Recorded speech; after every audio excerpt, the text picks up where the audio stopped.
എല്ലാ വർഷത്തെ IPL-ലും തോറ്റു തുടങ്ങുന്ന ഒരു ടീമാണ് മുംബൈ.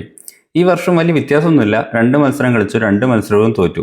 അതിൽ ഏറ്റവും ബിഗ്ഗസ്റ്റ് ഒരു ഇഷ്യൂ ആയിട്ട് തോന്നിയിട്ടുള്ളത് അവരുടെ ബോളിങ്ങും ഫിനിഷിങ്ങുമാണ്. അതായത് ബോളിംഗ് ബുംറയുടെ അഭാവത്തിൽ തീരെ ഒന്നിനോട്ടൊന്നും ഉയരാൻ പറ്റാത്ത രീതിയിൽ മുംബൈ ബോളിംഗ് തകരുന്നതാണ് കണ്ടിട്ടുള്ളത്.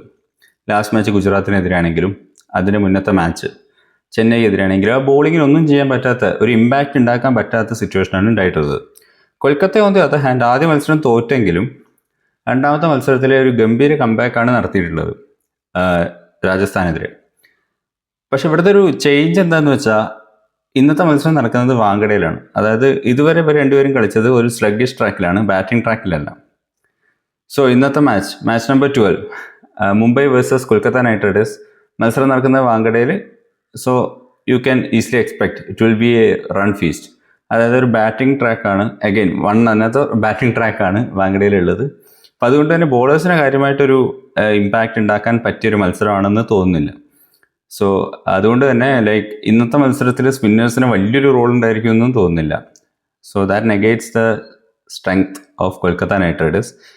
So I'm expecting today will be the first win for Mumbai Indians.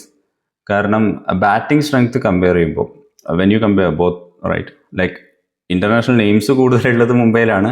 On paper Mumbai has a better batting lineup. ഇനി അത് എങ്ങനെ അവർ എക്സിക്യൂട്ട് ചെയ്യുമെന്ന് അറിയില്ല. So that is we need to wait and watch, right. So Mumbai ജയിക്കും എന്നാണ് എൻ്റെ initial production, and it's completely depends upon the batting. So what do you think? Let me know in the comments.